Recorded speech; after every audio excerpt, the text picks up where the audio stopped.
Seher vakti bülbül ile öterim. Bülbül zara düşer, ben intizara.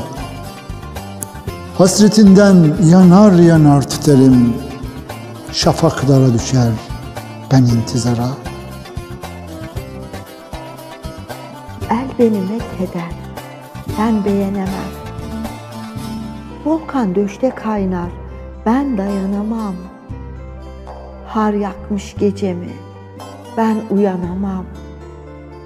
Canım kora düşer, ben intizara.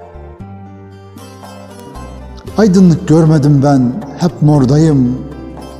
Ay ağılım sönmüş, sonsuz hardayım.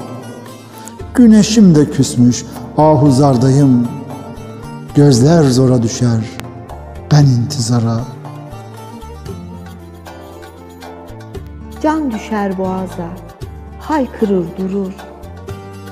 Avazlarım sana, dimağım kurur. Sen sarmazsan yarim, Azrail vurur. Ruhum nara düşer, ben intizara. Hasret yakar beni, yürek paslanmaz.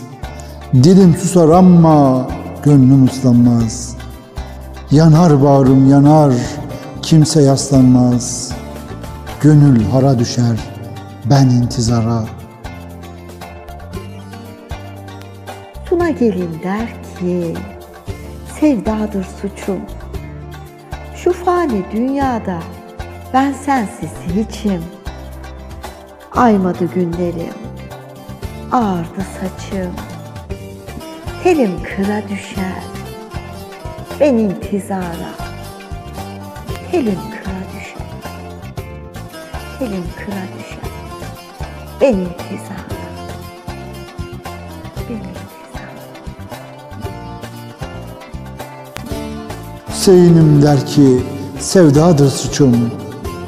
Şu fani dünyada ben sensiz hiçim.